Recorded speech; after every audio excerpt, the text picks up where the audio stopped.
À 74 ans, Jean-Luc Mélenchon, figure centrale de la gauche française depuis plus de 4 décennies, demeure l'un des personnages les plus fascinants et les plus déroutants de la scène politique. Admiré par certains, redouté par d'autres, il a traversé les crises, les élections, les controverses, les tempêtes médiatiques sans jamais réellement perdre ce qui le définit. Une volonté farouche de maîtriser le récit de sa propre histoire. Pourtant, pour la première fois depuis longtemps, quelque chose a changé. Il y a des instants dans la vie d'un homme où le silence devient plus lourd que la parole. Et c'est exactement ce qui semble s'être produit dans les coulisses de la vie de Mélenchon. Pendant des années, les observateurs, adversaires, journalistes, partisans, avaient formulé une hypothèse, parfois à demi-mot, parfois ouvertement. Qu'y avait-il derrière l'intransigeance, derrière la colère maîtrisée, derrière les éclats de voix et les positions tranchées? Qu'y avait-il dans cet homme que la République connaissait si bien, mais qu'elle comprenait si mal? Et voilà qu'à 74 ans, alors que beaucoup imaginaient de Mélenchon se retirer doucement de la vie publique, il choisit finalement d'admettre ce que tout le monde soupçonnait depuis des années. Mais, avant d'en arriver à cette confession, il faut comprendre le chemin intime qui l'y mena. L'usure de la bataille politique, les doutes personnels, les fractures silencieuses, les instants de vérité qui, un à un, l'amenèrent à regarder sa vie autrement. C'est dans ce contexte, à la fois personnel et politique, que commence notre récit. Jean-Luc Mélenchon n'a jamais été un homme de demi-mesure. Depuis ses débuts, il a choisi les chemins les plus escarpés, préférant la confrontation à la diplomatie, l'authenticité brute au compromis. Cette posture, souvent perçue comme agressive ou inflexible, fut aussi ce qui lui permit de bâtir un mouvement politique capable de mobiliser des foules. Mais derrière ce masque de fer battu au marteau de la rhétorique se cachait un homme profondément sensible aux injustices, marqué par des blessures anciennes. Car Mélenchon, avant d'être un tribun, fut un enfant du Maroc, un adolescent déraciné, un étudiant combatif, un militant passionné. On oublie souvent que son identité est le résultat d'un exil, d'une enfance partagée entre cultures, langues et fractures historiques. La politique n'a jamais été un choix pour lui, c'était une nécessité. Et cette nécessité a façonné son caractère au point de devenir son armure. Durant des décennies, il a refusé de laisser paraître la moindre faiblesse. Chaque attaque médiatique, chaque polémique, chaque défaite électorale semblait glisser sur lui, comme l'eau sur la pierre. Pourtant, ceux qui le connaissent personnellement savent que l'homme, loin des caméras, est beaucoup plus nuancé, beaucoup plus humain, parfois même vulnérable. Mais cette vulnérabilité, il l'a toujours cachée, jusqu'à maintenant. Les premiers signes d'un changement intérieur, il existe des moments charnières dans la vie d'un dirigeant politique, des instants où les certitudes vacillent. Pour Mélenchon, ce moment est venu après les élections les plus éprouvantes de sa carrière. Non pas parce qu'il avait perdu, il avait déjà connu l'amertume de la défaite, mais parce qu'il avait commencé à se rendre compte que quelque chose de plus profond se jouait en lui. Ses proches collaborateurs racontent qu'au lendemain des résultats, l'homme qui leur faisait face n'était plus tout à fait le même. Il parlait moins fort, il prenait le temps de réfléchir, il semblait regarder son parcours comme un long fleuve qu'il redécouvrait pour la première fois. Les colères soudaines avaient laissé place à de longs silences méditatifs. L'homme public, celui que l'on voyait dans les meetings, combatif, fulgurant, s'effaçait peu à peu pour laisser émerger une version plus introspective de lui-même. Les réunions internes, autrefois électriques, devenaient des discussions apaisées. Les disputes politiques, autrefois houleuses, se concluaient parfois par un sourire, un geste d'apaisement. Pour beaucoup, c'était un mystère. Pour d'autres, une évidence. Mélenchon se préparait à dire quelque chose qu'il retenait depuis longtemps. Mais quoi ? Dans les milieux politiques, certaines rumeurs persistent comme des ombres derrière une lumière trop brillante. L'une de ces rumeurs entourait Mélenchon depuis des années. La possibilité qu'il ait une vision de sa propre vie et de sa propre mission politique très différente de ce qu'il laissait paraître. Une vision plus intime, plus personnelle, parfois même spirituelle. Certains affirmaient qu'il se voyait comme un homme en mission. D'autres pensaient qu'il portait un poids émotionnel hérité de sa jeunesse, un secret personnel, une conviction profonde qu'il n'osait pas formuler publiquement. Ses adversaires s'en servaient comme d'une attaque, mais ses partisans, eux, en parlaient avec respect. Mélenchon, c'est quelque chose que nous ignorons.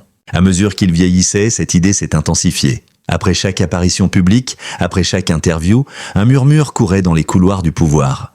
Un jour, il l'avouera. Un jour, il dira enfin ce qu'il pense vraiment. Ce quelque chose était devenu un mythe, presque une légende politique. Et pourtant, personne n'aurait imaginé qu'à 74 ans, l'homme allait enfin briser le silence.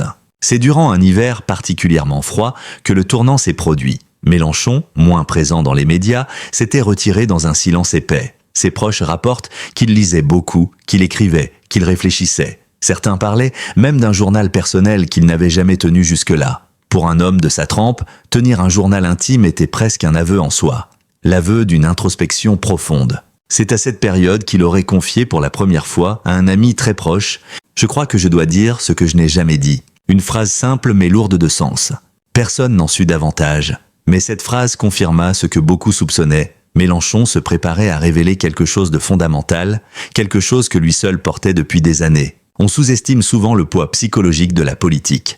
Les années de campagne, les tensions constantes, les attaques incessantes, la pression médiatique, tout cela use un homme, même celui que l'on croit invincible. Mélenchon, malgré sa force de caractère, n'échappait pas à cette usure. À 74 ans, son corps et son esprit commençaient à réclamer une vérité, celle d'un homme qui avait sacrifié sa vie privée, ses relations, parfois sa santé, pour une cause qu'il considérait plus grande que lui. La fatigue ne se mesurait pas seulement en heures de sommeil perdu, mais en années de lutte ininterrompue. Ce sentiment, ses collaborateurs l'avaient vu venir. Ils avaient observé son regard parfois lointain, ses moments de silence, sa voix qui tremblait légèrement lors de certaines allocutions. Ils savaient que quelque chose s'effritait, mais ils ignoraient encore ce qui allait surgir. Le jour où Mélenchon décida enfin de parler n'a pas été choisi au hasard. Il choisit une date symbolique, un lieu discret et un cercle restreint de personnes à qui il souhaitait révéler sa vérité. Ce n'était pas une conférence de presse, ni un discours officiel. C'était un moment humain, brut, intime. Et c'est là, pour la première fois, qu'il prononça les mots que la France attendait depuis longtemps. Lorsque Jean-Luc Mélenchon prit la parole ce soir-là, devant un cercle très restreint de proches collaborateurs et d'amis fidèles, personne ne s'attendait à ce qui allait suivre. L'atmosphère était lourde, presque solennelle, comme si chacun pressentait que quelque chose d'historique allait se produire. Ce n'était pas un simple discours, ni une réflexion philosophique, comme il aimait parfois en offrir. C'était un moment de vérité. Un moment qu'il avait repoussé pendant des années, un aveu enfoui sous des couches de stratégie politique, de fierté personnelle et d'obligation morale. Ce qu'il allait dire, il le savait, ne serait pas simplement une confession privée. Il en percevait déjà les répercussions politiques, médiatiques, humaines. Il savait que ces mots, une fois prononcés, changeraient inévitablement le regard que la France porterait sur lui. Mais il savait aussi que continuer à se taire serait un mensonge. Et pour la première fois depuis longtemps, Mélenchon refusait de mentir à lui-même. Il respira profondément, posa ses mains sur la table devant lui, fixa un à un les visages autour de lui, puis parla d'une voix étonnamment calme. « Oui, vous aviez raison depuis le début. » Ces premiers mots créèrent une onde de choc dans la pièce. Personne n'osait respirer. « Raison sur quoi ?» demanda timidement l'un de ses proches. Mélenchon ferma les yeux un bref instant, comme s'il rassemblait son courage, puis répondit « Sur ce que je suis vraiment, sur ce que je porte en moi depuis des années, sur ce que j'ai toujours refusé de dire publiquement. » Parce que j'avais peur que cela détruise ce que nous avons construit. Un silence lourd suivit. On aurait pu entendre le battement d'un cœur. L'ancien candidat à la présidentielle semblait au bord d'une émotion qu'on ne lui connaissait pas. Puis enfin, il dit « Je n'ai jamais été l'homme que vous croyiez. Je ne suis pas seulement un leader politique.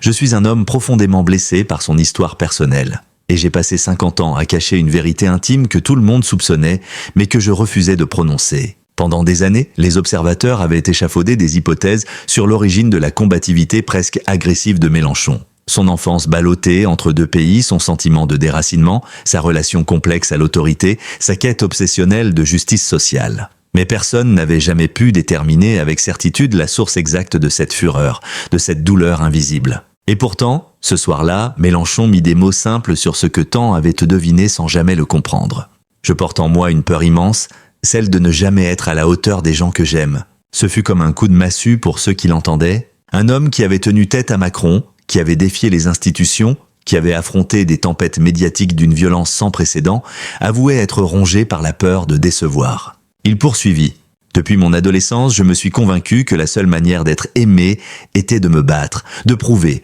de montrer que je pouvais devenir indispensable.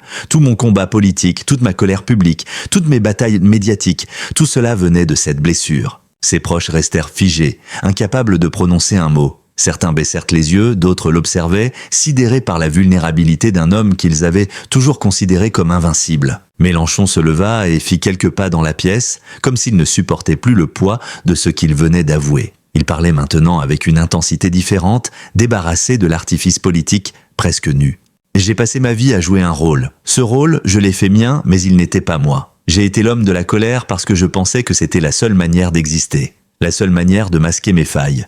De cacher mes peurs, puis il ajouta, la voix légèrement tremblante, « À 74 ans, je ne peux plus continuer ainsi. Je suis fatigué. J'ai besoin que la vérité sorte. J'ai besoin d'assumer ce que je suis et non ce que la politique m'a obligé à devenir. » Ces mots, simples mais bouleversants, prenaient une dimension presque historique. Rarement dans la vie publique française, un dirigeant avait osé descendre ainsi l'échelle de son propre mythe. Puis vint la révélation que personne n'attendait vraiment, mais que tous avaient toujours intuitivement soupçonné. « Je n'ai jamais voulu être président ?» Un murmure parcourut la table. Certains échangèrent un regard incrédule. Mélenchon poursuivit. « Tout le monde croyait que ma vie entière était tournée vers la conquête du pouvoir. Mais la vérité, la voici. Je n'ai jamais rêvé de diriger la France, j'ai rêvé de la protéger, j'ai rêvé de la défendre contre ceux que je considérais comme ses fossoyeurs. Mais le pouvoir en soi m'a toujours effrayé. » Cette confession détruisait instantanément des années d'analyse politique. Pendant des décennies, chroniqueurs, sociologues, adversaires l'avaient décrit comme un homme obsédé par l'Élysée. Et pourtant, la vérité était tout autre. Je craignais que la fonction me détruise, que la solitude présidentielle soit pire que tout, que je devienne l'ombre de moi-même. Alors, j'ai transformé ma peur en ambition. Et cette ambition, je l'ai laissée me dévorer. Pourquoi maintenant ?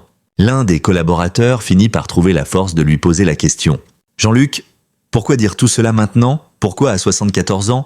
Mélenchon s'assit, les mains jointes, regardant fixement le vide devant lui. « Parce que le temps est un ennemi que je ne peux plus ignorer. Parce que je sens que le monde change à une vitesse qui dépasse tout ce que j'ai connu. Et parce que je ne veux plus que mon souvenir soit celui d'un homme en colère. Je veux qu'on se rappelle de moi, comme un homme qui disait la vérité. » Enfin, il inspira longuement, puis conclut « Je veux que la France voie qui je suis réellement. Pas le combattant, pas le tribun, pas le chef, mais l'homme, celui qui doute, celui qui a peur, celui qui aime profondément son pays. » La conversation se poursuivit durant de longues heures. Mélenchon parla de ses regrets, de ses choix, de ses sacrifices, de ses silences. Il évoqua ses amis perdus, ses relations brisées, ses erreurs publiques, ses excès privés. Jamais il n'avait été aussi transparent. Jamais il n'avait parlé avec autant de sincérité brute. Et plus il parlait, plus ses proches comprenaient une vérité essentielle. Ce qu'il venait d'avouer n'était pas seulement une confession politique, mais une confession existentielle. Un homme qui avait tout donné à la lutte sociale avouait enfin que cette lutte lui avait parfois volé sa vie privée,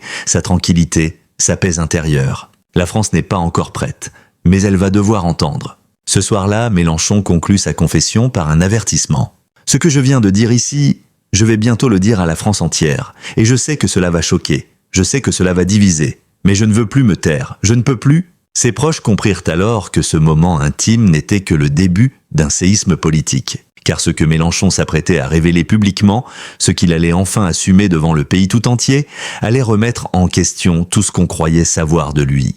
Lorsque Jean-Luc Mélenchon décida de rendre publique la confession qu'il avait déjà livrée à son cercle intime, personne ne pouvait imaginer l'onde de choc qui allait traverser la France. Les journalistes, les commentateurs politiques, les adversaires, les partisans, tous pensèrent déjà connaître le récit de cet homme de 74 ans. Ils croyaient avoir tout compris de son idéologie, de ses colères, de ses ambitions. Mais ils ignoraient encore l'essentiel. Car la révélation que Mélenchon se préparait à faire n'était pas simplement politique. Elle était humaine, radicale, presque déstabilisante. Le jour choisi pour cette déclaration restera gravé dans la mémoire collective. Ce fut un matin d'hiver, à Paris, lorsque la ville semblait ralentie par une brume glacée et que les rues résonnaient encore des échos de la veille. Il annonça une conférence de presse exceptionnelle. Aucune indication sur le contenu. Juste une phrase « Je parlerai au pays sans filtre ». Cette phrase seule suffisait à éveiller l'attention des médias nationaux et internationaux. Les plateaux de télévision se remplirent d'analystes, les chaînes d'information passèrent en édition spéciale, les réseaux sociaux s'embrasèrent. Tout le monde spéculait. Une retraite annoncée ? Un retour inattendu ? Une dénonciation ? Une rupture politique ? Personne n'imaginait ce qui allait suivre. À 10 heures précises, Mélenchon entra dans la salle seul, sans entourage, sans conseiller. Un détail qui frappa immédiatement les observateurs, l'homme qui pendant des années avançait entouré d'une phalange de collaborateurs, se présentait désormais comme un homme nu face au pays. Son regard était calme, presque adouci. Il inspira profondément, ajusta le micro, puis déclara « Je vous remercie d'être ici. Aujourd'hui, je ne parlerai pas en chef de parti, ni en candidat, ni en stratège, je parlerai en homme, et je vais vous dire ce que je n'ai jamais dit. » Les caméras zoomèrent brutalement sur son visage. La salle entière retint son souffle. Après un long silence, Mélenchon prononça la phrase qui allait bouleverser tout le pays. « Je n'ai jamais voulu le pouvoir. Je voulais être utile, mais je ne voulais pas être président. Et pourtant, j'ai laissé croire le contraire. » Un brouhaha s'éleva aussitôt. Les caméras se mirent à clignoter. Les journalistes se penchèrent en avant, stupéfaits. Mélenchon leva la main demandant le silence, puis reprit. Et depuis des décennies, vous avez cru que je me battais pour l'Élysée. On me l'a reproché, on me l'a envié, on me l'a même parfois arraché. Mais la vérité est que j'en avais peur. Et cette peur, je l'ai cachée derrière la colère, derrière la posture, derrière la figure du tribun. Le choc fut immédiat. Un homme accusé d'ambition dévorante avouait qu'il n'en avait jamais eu. En quelques minutes, les chaînes d'information coupèrent leur programme pour diffuser l'allocution en direct. Sur Twitter, la déclaration devint virale, les titres s'affichaient partout. Mélenchon avoue, son ambition présidentielle n'était qu'un masque. Séisme politique. Le leader insoumis dit craindre le pouvoir. Confession inattendue, Mélenchon brise enfin le mythe. Les adversaires, d'abord abasourdis, peinaient à réagir. Les partisans, eux, restaient déchirés entre deux sentiments contradictoires. La douleur d'avoir cru à une ambition qui n'existait pas. Et l'admiration devant la transparence rare de cet homme. Jamais une figure politique française n'avait brisé ainsi son propre mythe. Mélenchon continua. Pendant toutes ces années, j'ai joué un rôle. Je l'ai fait parce qu'on attendait cela de moi, parce que mes partisans voulaient un chef, parce que mes adversaires avaient des besoins d'un opposant, parce que les médias avaient besoin d'un personnage. Il marqua un long silence puis ajouta, dans un souffle presque fragile. Mais ce rôle m'a détruit peu à peu. Je me suis oublié. J'ai oublié mes rêves, mes passions, mes fragilités. J'ai sacrifié ma vie privée pour une bataille que je n'étais pas sûr de vouloir mener. On aurait dit que sa voix allait se briser. Pour la première fois devant les caméras, Jean-Luc Mélenchon, le tribun redouté, le lion politique, apparaissait presque vulnérable. Le moment le plus intime, un aveu sur son rapport aux émotions. Puis il dit une phrase que personne n'attendait. « Je n'ai jamais su gérer mes émotions. » Toute la France se figea. Mélenchon expliqua alors que toute sa vie politique avait été façonnée par une blessure ancienne. La peur de ne pas être légitime, la peur de ne pas être assez aimé, la peur de ne pas être à la hauteur. Une peur qu'il avait toujours transformée en force, mais qui, aujourd'hui, lui pesait comme un fardeau immense. J'ai confondu colère et courage, bruit et action, fureur et conviction.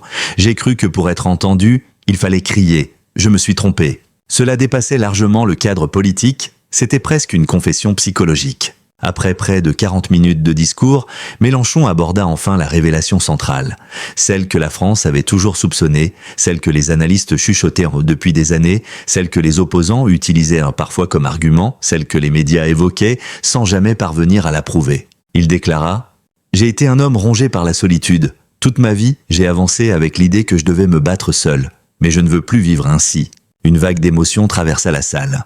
Puis il ajouta, les yeux légèrement humides, « Ce que vous preniez pour de l'arrogance n'était que de la peur. » Et ce fut la phrase qui déchira définitivement le voile.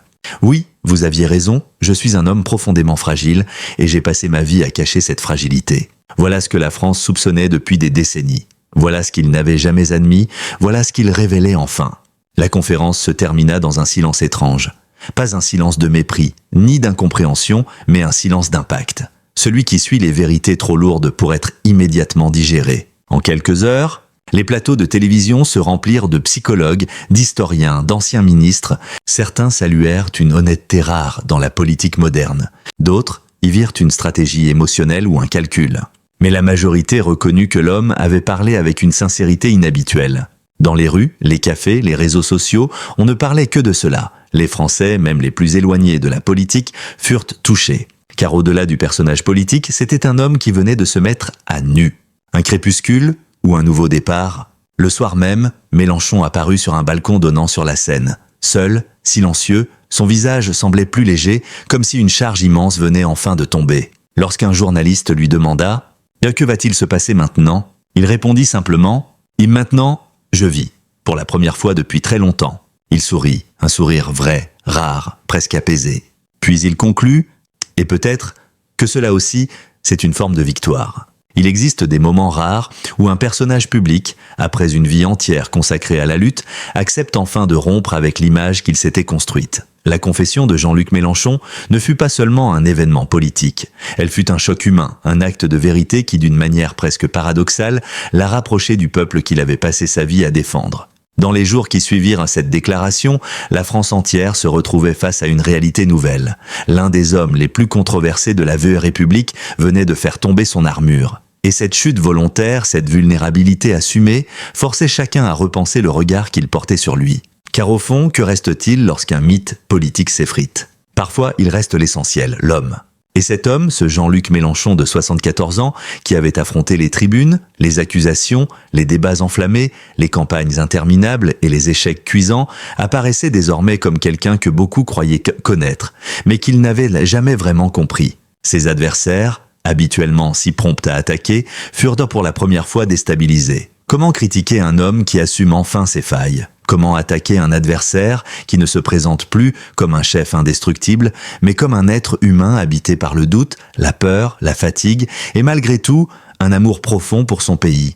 Ses partisans, quant à eux, vécurent des émotions contradictoires. Surprise, parfois douleur, mais surtout un immense respect pour le courage d'une telle confession. Ceux qui l'avaient suivi pendant des décennies découvrirent un homme bien plus complexe que l'image médiatique laissait entendre. Ils virent un être qui, toute sa vie, avait transformé ses fragilités en force et sa crainte personnelle en moteur politique. La France, habituée aux discours formatés, aux stratégies bien rodées, aux gestes mesurés, se retrouva face à quelque chose d'inédit, un acte de sincérité pure. Et peut-être est-ce là justement le véritable héritage de Mélenchon.